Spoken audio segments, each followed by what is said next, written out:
예, 감사합니다. 여러분 영상을 보셨겠지만은 아이들 양육하니 또 특별히 아이들 키우는 부분들이 있어서 어쩌면 제일 바쁜 연령층입니다. 그런데도 불구하고 제가 보니까 우리 교회에서 제일 성령에 충만한 것 같아요. 아멘이죠? 그리고 이 자리에 참석하지 못했지만 영상에 보니까 우리 시국의 평신도 전문인 선교사도 들어와 있고 가족들, 또 베트남에 출장 가 있고 중국에 가 있는 우리 또 필리핀에 출장 가 있는 우리 식구들도 같이 들어왔던데요. 진짜 이분들이 성령 충만한 가운데 후대들을 바르게 언약 가운데 세워나가고 또 가정과 가문 살리고 교회를 살리는 중요한 축복을 누릴 수 있도록 다시 한 번 더 하나님 앞에 또 격려의 박수를 드리겠습니다. 감사합니다. 이미 승리한 싸움을 여러분 싸우고 있는 것입니다. 하나님의 말씀 로마서 1장입니다. 로마서 1장 18절부터 23절 말씀까지입니다.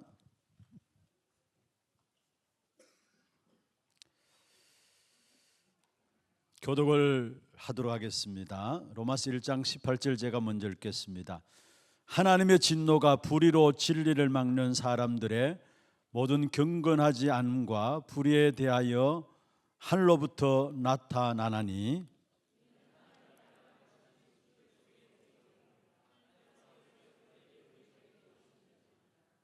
창세로부터 그의 보이지 아니하는 것들 곧 그의 영원하신 능력과 신성이 그가 만드신 만물에 분명히 보여 알려졌나니 그러므로 그들이 핑계하지 못할지니라.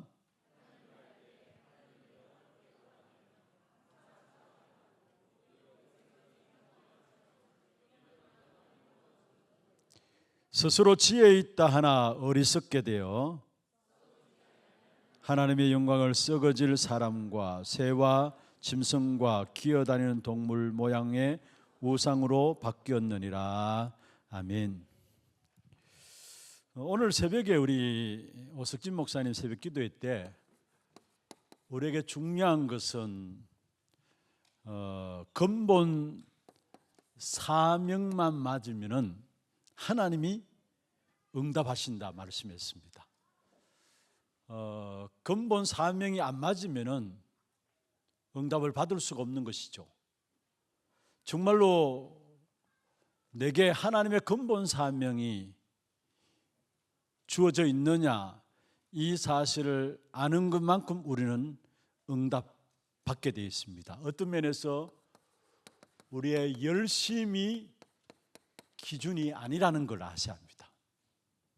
대부분의 사람들은 열심을 기준으로 하고 있어요. 그래야 응답받는다, 물론 좋습니다. 그러나 중요한 것은 설령 열심을 내지 못한다 할지라도, 열심 내면 좋겠습니다마는 열심을 내지 못한다 할지라도 진짜 응답은 근본 사명을 가지고 있느냐, 하나님과 맞느냐, 여기에 우리의 응답은 주어지게 되어 있어요. 한번 보세요.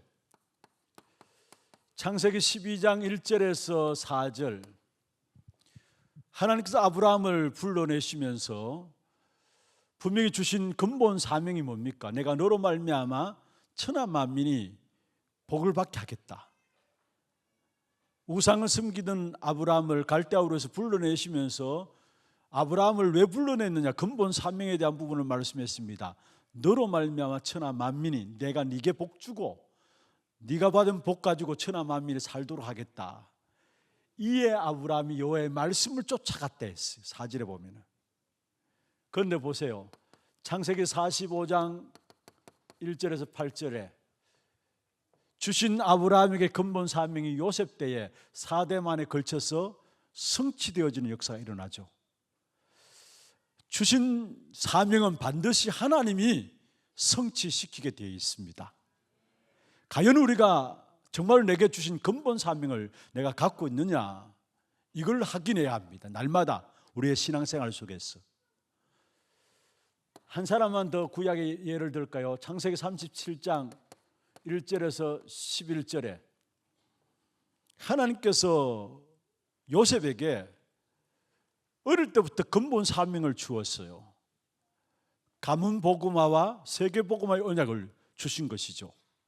이 언약을 붙잡은 요셉은 감옥에 가도 상관없었고, 노예로 가도 상관없었고, 감옥에 가도 상관없었고, 그 모든 걸음걸음이 실제로 근본 사명을 확인하는, 그와 더불어 또 응답의 걸음들이었다라는 거. 아니, 노예로 갔는데 그게 응답이었어요. 근본 사명을 갖고 있는 요셉에게는. 감옥에 갔는데 그게 응답이었어요. 중요한 것은 정말 우리가 근본 사명에 그 사실 속에 내가 서 있느냐, 내 안에 하나님께서 나를 부르신 그 근본 사명에 대한 부분들이 내 안에 자리 잡고 있는가 봐야 되는 것입니다. 예수님께서 말씀하셨습니다. 마태복음 4장 19절에 보면은 나를 따라오느라 내가 너희로 사람을 낳는 어부가 되게 하리라. 제자들을 부르시면서 근본적인 사명에 대한 부분을 말씀하셨는데 사람을 낳는 어부로 부르셨다라는 거. 마태복음 6장 33절에 보면 너희는 먼저 그의 나라와 그의 의를 구하라. 그럼 이 모든 것을 너에게 뭐요? 더하시리라. 그의 나라와 그의 의를 구하는 근본 사명을 위해서 나갈 때 하나님은 모든 것 더해 주시겠다 말씀했습니다. 열심히 기준이 아니라는 사실. 진짜 내게 하나님 주신 근본 사명, 그게 붙잡혀 있고 그 속에 내가 서 있는가 날마다 확인해야 합니다. 여러분 잘 아시다시피 초대교회 얼마나 많은 핍박들이 있었습니까? 얼마나 많은 어려움들이 있었습니까? 그런데 그 핍박과 어려움들이 초대교회를 이기지 못했습니다. 왜냐?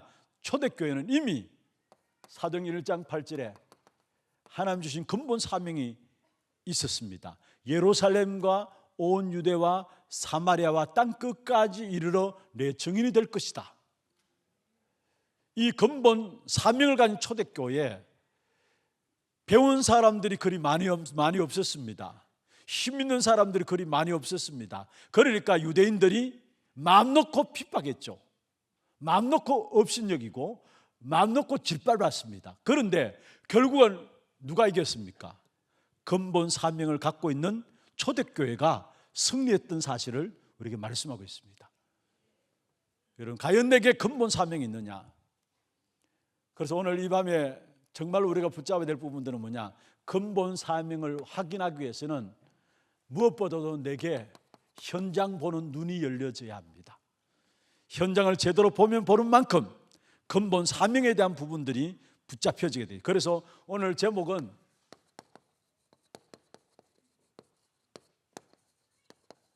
근본 사명을 위해서 우리에게 반드시 세 가지 현장에 대한 눈이 열려져야 된다. 첫 번째 현장은 마음과 생각의 현장입니다.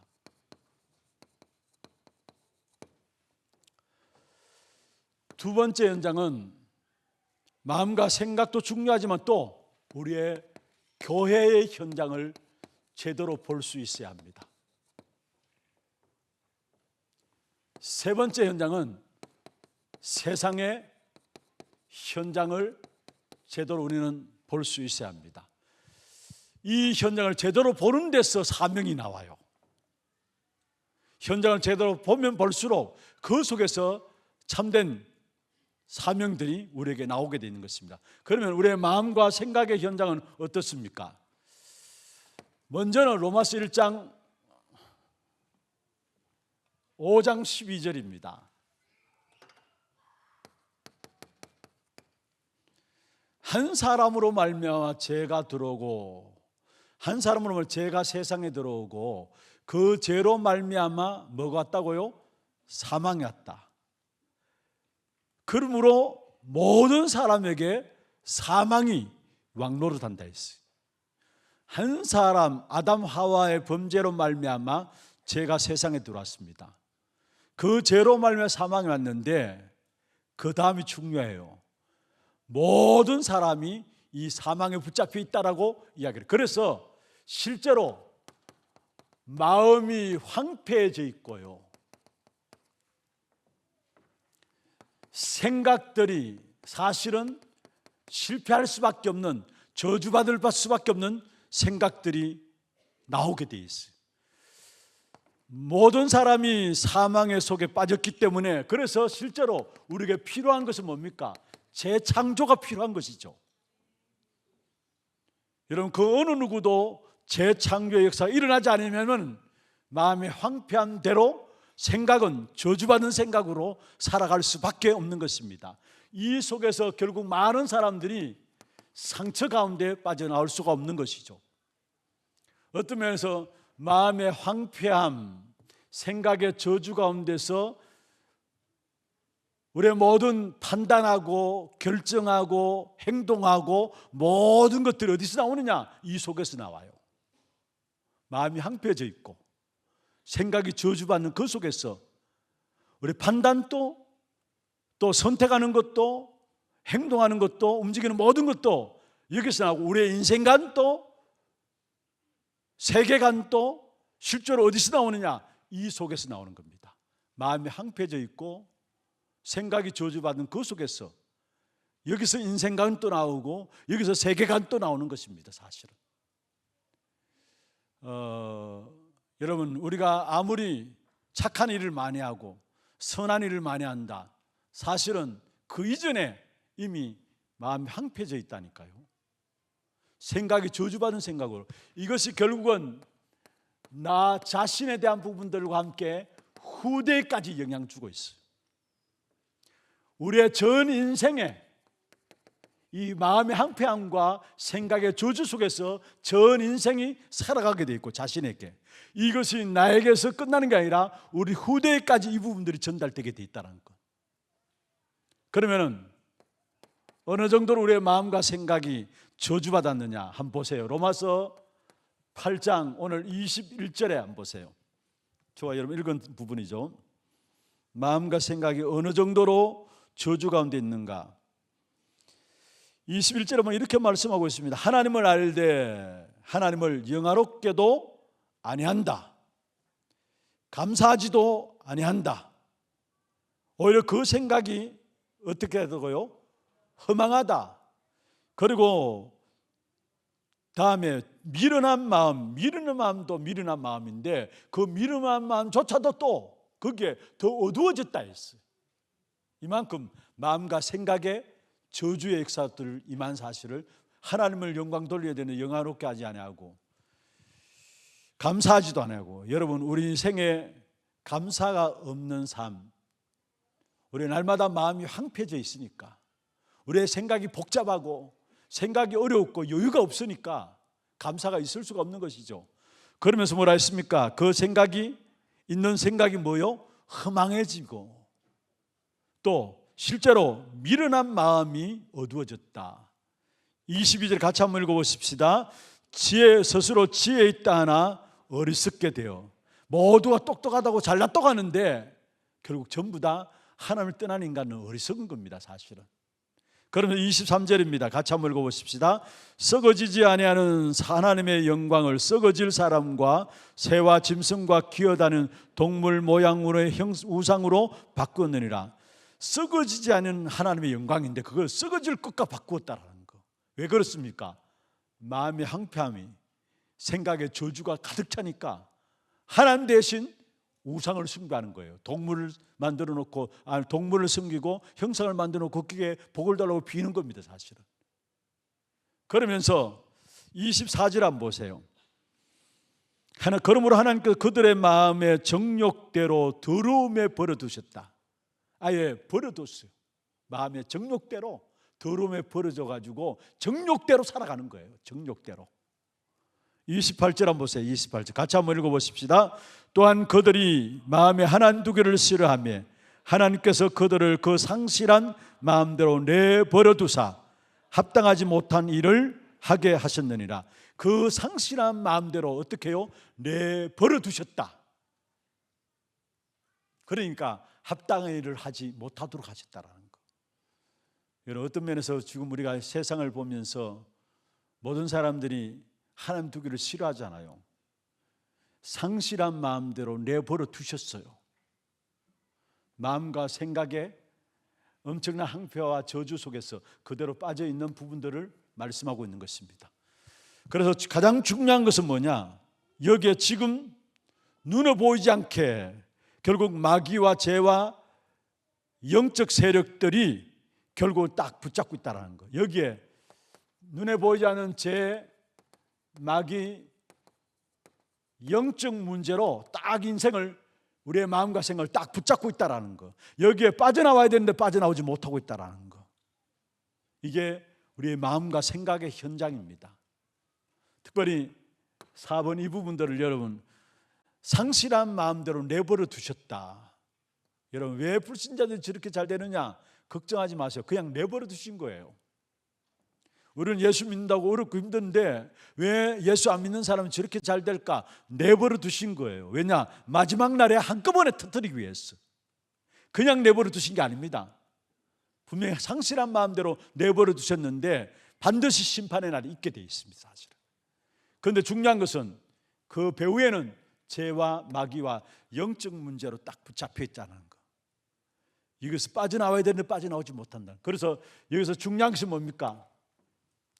여기서 가장 중요한 부분들이 뭐냐? 나를 치유해야 하는 것입니다. 여기에 붙잡혀서 빠져나오지 못하고 예수를 믿으면서도 여기에 믿는 사람들은 해방된 사람들인데 나도 모르게 여기서 못 빠져나. 그래서 중요한 것은 나를 치유해야 되는데 요한복음 1장 분명히 말씀하고 있습니다. 4절에 빛으로 생명으로 오신 그리스도, 9절에 같이 말하고 있죠. 이 그리스도를 12절에 영접하는 자, 곧 그 이름을 믿는 자들에게 하나님의 자녀되는 뭘 주셨다고요? 권세를 주었다 했어요. 그리고 14절에 말씀이 육신이 되어 우리 가운데 거하셨다 말씀했습니다. 나를 치유하는 길은 딴 길이 없습니다. 나의 마음과 생각을 치유할 수 있는 건 딴 길이 없습니다. 그리스도가 내 안에 들어오셔야 합니다. 그리스도가 나의 주인 되어 주셔야 돼요. 그렇지 않고서는 절대로 나를 치유할 수 없어요. 그리스도가 내게 생명의 빛으로 임하게 될 때 재창조의 역사가 내게 일어나게 돼 있어요. 한 사람으로 말하면 죄가 들어오고 그 죄로 말미암아 사망이 왔는데 그 사망이 모든 사람이 임하였다 했어요. 반드시 우리에게 재창조 역사가 일어나야 되는데 그 재창조 역사는 그리스도로 말미암아 생명으로 빛으로 오신 그리스도로 말미암아 내 안에 재창조의 역사가 임하게 돼 있는 것입니다. 이때 내 자신이 치유되어지고 여기에 실제로 마음과 생각이 치유되게 돼 있어요. 여러분 빌립보 4장 6절 7절 아무것도 염려하지 말고 모든 일에 기도와 간구로 너희 구할 것을 감사함으로 하나님께 아뢰라. 그러면 너희 마음과 생각을 지키시는 하나님이라 했어요. 하나님께서 너희 모든 지각에 뛰어난 하나님, 모든 지각에 지정의 모든 부분에 뛰어난 하나님께서 우리의 마음과 생각을 뭐요? 지키시리라. 참된 마음과 생각이 치유되어지는 역사가 일어나게 되어 있어요. 이때에 정말로 우리의 육신조차도 마음 치유되어지는 그 속에서 우리의 육신조차도 치유되어지는 역사가 일어나죠. 성령으로 말미암아 그리스도의 빛이 내 안에 임하게 될 때 이때부터 하나님의 말씀이 들려지고요, 그 말씀이 내 마음과 생각을 치유하시게 돼 있어요. 그리고 그리스도가 빛으로 오셔서 생명으로 오셔서 우리 가운데 임하게 될 때 성령 속에서 우리의 육신조차도 치유되게 돼 있어요. 중요한 마음과 생각에 치유가 일어나야 된다는 거. 먼저 근본 사명을 회복하기 위해서는 진짜 중요한 것이 뭐냐? 첫 번째로 우리의 마음과 생각이 치유받아야 돼요. 치유받아야 돼요. 두 번째입니다. 교회의 현장입니다. 예수님께서 마태복음 16장 13절에서 14절에 사람들이 나를 누구라 하느냐, 어떤 면에서 그 당시에 여론 무리들의 이야기를 들은 것이죠. 사람들이 나를 누구라 하느냐. 그때 어떤 사람은 엘리야, 어떤 사람은 예레미야, 어떤 사람은 세례요한, 어떤 사람은 선지자 중에 하나라 하나이다. 무엇입니까? 거의 많은 사람들이 율법주의, 신비주의, 인본주의, 어떤 면에서 능력을 행하는 이런 부분 속에 빠져 있는 거죠. 여론입니다. 여론. 여론입니다. 그때 너희는 나를 누구라 하느냐? 마태복음 16장 16절에 주는 그리스도시요 살아계신 하나님의 아들이십니다 했어요. 여기에 예수님께서 말씀하십니다. 내가 그 신앙 고백 위에 내가 내 교회를 세우리니, 교회를 세우리니 말씀했어요. 어디에? 내 신앙 고백 위에, 우리가 올바른 신앙 고백 위에 하나님께서 우리 안에 교회를 세워나가시게 되어 있습니다. 그러면서 음부의 권세가 이기지 못하려 말씀하시면서 천국 열쇠를 네게 주노니 말씀했습니다.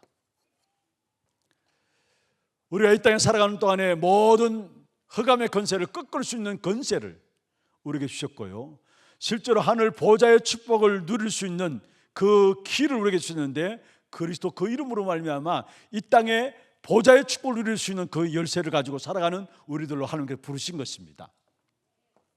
여기서 여러분 아셔야 될 것은, 이 축복의 역사들을 누리지 못하니까 사실은 모든 사람들이 어떤 면에서 불신앙 가운데 살아가요. 여러분, 율법주의, 신비주의, 인본주의, 능력 행하는 이런 모든 것들이 결국 불신앙입니다. 불신앙.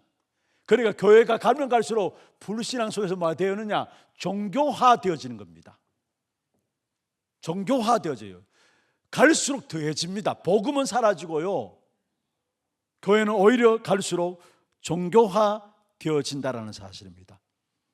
그러니까 응답도 없죠. 어떤 면에서 교회를 다니면서도 응답 없는 이유가 무엇입니까? 종교화되어지니까.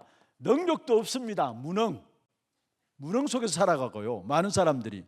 그러면서 세상 앞서가지 못하고 세상의 영향을 받으면서 살아갑니다. 앞서가야 되는데 세상을 영향받으면서 살아갑니다. 이게 종교화되어버린 교회의 모습들입니다. 여러분, 어떤 면에서 이 땅을 살리는 유일한 기관으로 세운 것이 교회예요.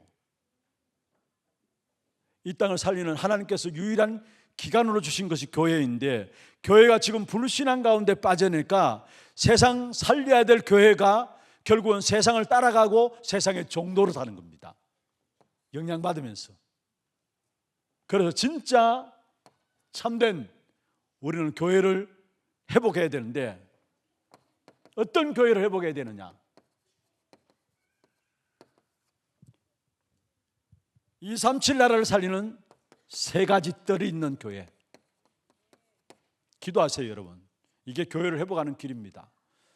후대들을 올바로 세워나가는 금토일 시대 이루어지는 교회. 어떤 면에 우리 성도들도 그렇고요, 렘넌트들도 기도를 전혀 못해요. 그러니까 생각이 늘 착각 가운데 있어요. 기도를 할 수 있어야 되는데 기도가 안 되니까 착각 속에 살아가요. 생각 자체도 착각이에요, 사실은. 그러면 세 번째 뭡니까? 많은 종교로 말미암아 나중에 엄청난 후유증이 일어날 수밖에 없어요. 그 후유증을 치유하는 뭐요?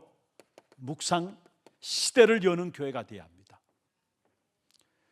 세 가지 뜰이 있는 교회, 금토일 시대가 이루어지는 교회, 정말로 종교로 말미암아 일어나는 후유증을 치유하는 묵상 시대가 있는 교회, 이게 회복해야 될 교회 현장입니다. 종교화되어버린, 실제로 불신앙 가운데 가득 차서 종교화되어버린 교회 안에 우리는 진짜 회복해야 될 교회의 축복이 세 가지입니다. 이걸 놓고 기도해야 합니다. 어떤 면에 근본 사명, 교회에 대한 근본 사명이에요. 마음과 생각의 현장을 놓고 나를 치유하고 마음과 생각을 치유하고 또 실제로 육신을 치유하는 이 부분들은 나에 대한 근본 사명이고요, 내가 회복될 근본 사명이고요, 교회에 대한 근본 사명이 있다면 세 가지입니다. 그래서 원래 처음 원단 메시지 때 이것을 가지고 뭐라 했습니까? 빛의 성전이다 했어요. 빛의 성전을 회복해야 된다 했어요. 세 번째, 세상의 현장입니다. 누가 뭐래도 세상에는 실제로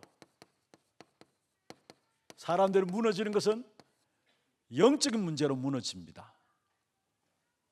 요한복음 8장 44절에 너희는 너희 아비 마귀에게서 났으니 했어. 악한 사단이 인생을 붙잡고 있기 때문에 인간에게는 어느 누구나 영적 문제는 다 오게 돼 있어요. 경중에 차이는 있을지 모르지만은 영적 문제는 다 오게 돼 있어요. 그래서 결국은 어려우니까 이들이 뭐합니까?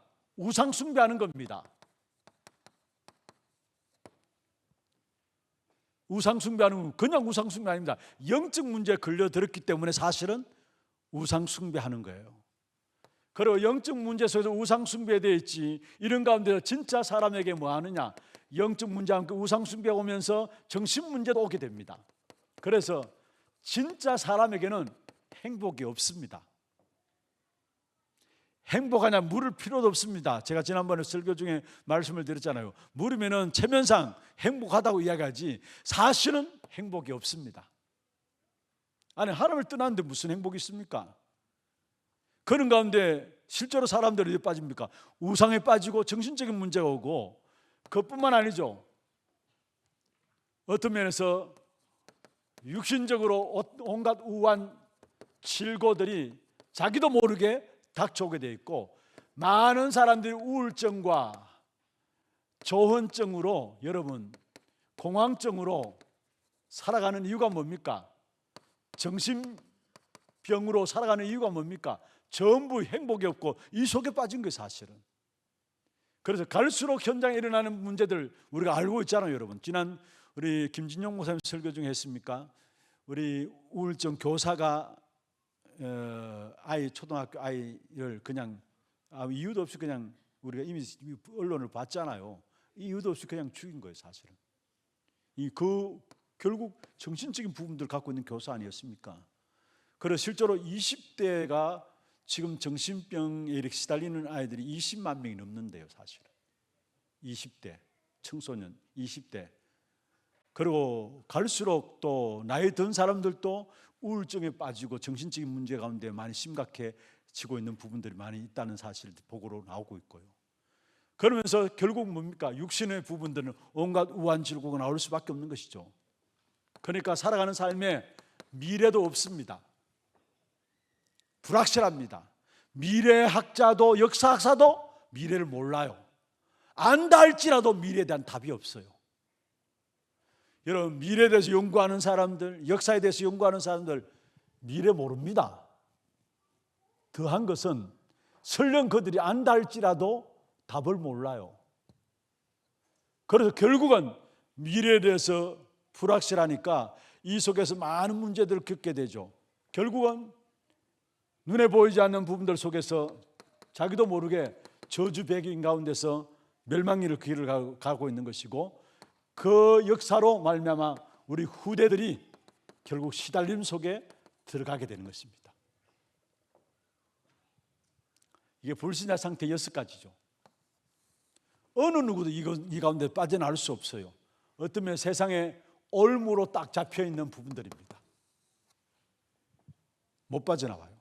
그러면서 또 한 가지는 너무 힘들고 어렵고, 개개인들에게 이런 불신자 상태가 오니까 힘들고 어려우니까 사람들이 사도행전 13장 1절에서 12절, 16장 16절 18절, 19장 8절에서 20절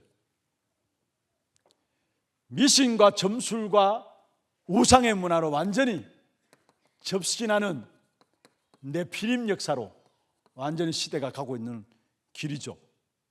그러면서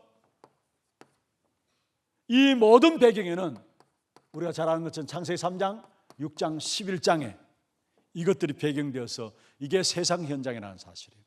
그래서 우리가 세상을 모르고 교회를 모르고 나의 현장, 마음과 생각의 현장을 모르는데 어떻게 교회를 잘 섬기겠습니까?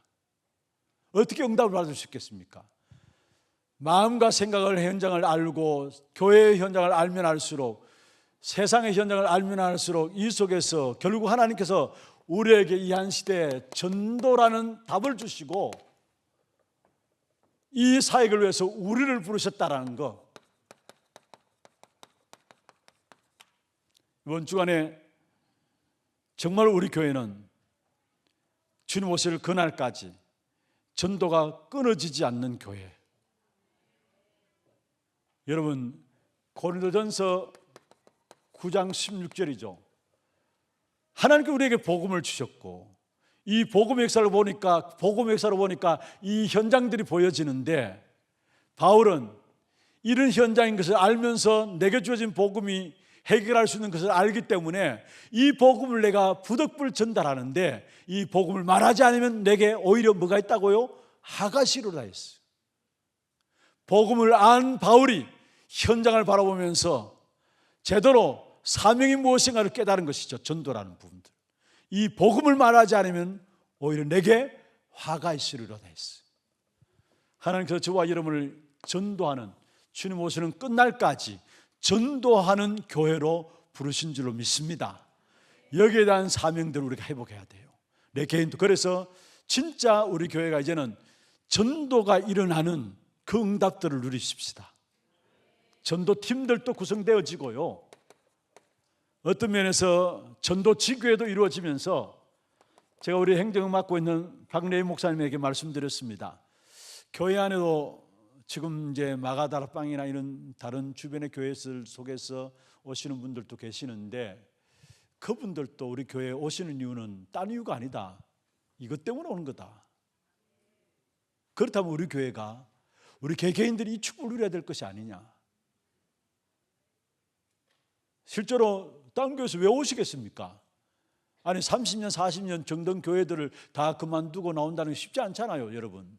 그런데 왜 오시겠습니까? 그건 딴 게 아닙니다. 이것 때문에 온 거예요. 이것 때문에.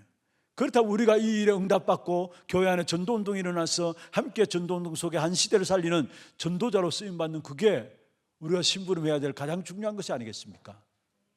그래서 이제는 교회 안에 진짜 지교회별로 캠프도 하고, 또 정말 이렇게 교회 전체 캠프도 하면서 실제로 현장에 이제 전도팀을 구성해서 파고들어서 전도가 일어나는 그 응답을 우리가 하긴 하자 부탁을 드렸습니다.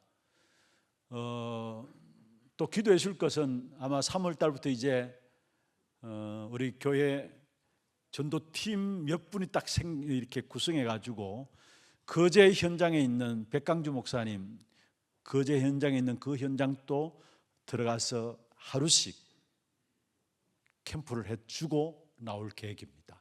그 팀이 딱 되어진 것 같아요. 지금 보니까 한 6분이 팀이 딱 돼가지고 그 현장에 들어가서, 그쪽에서 1박 2일을 요청했는데 1박 2일은 그렇고 하루씩 들어가서 일주일에 하루씩 들어가가지고 캠프를 해주고 나올 그런 계획을 갖고 있습니다. 좋습니다. 우리 교회도 뿐만이고 우리 연결된 교회들에도 우리 교회 전도할 수 있는 팀들을 딱 구성해가지고 팀들이 많이 세워지면 좋죠. 그래가지고 교회들 파송해가지고 교회들 살리는 겁니다. 대구 교회들 또 도움 요청하는 교회들 있으면 가서 캠프해주고, 실제로 제자를 찾아지면은 그 교회 붙이고, 꼭 우리 교회 데리고 올 필요는 없어요. 사실은 그 교회 붙이고, 그래서 실제로 대구에 전도가 되어지는 사실, 우리 교회가 전도가 되어지는 사실, 이 일에 우리가 모델로 서 있자라는 것입니다.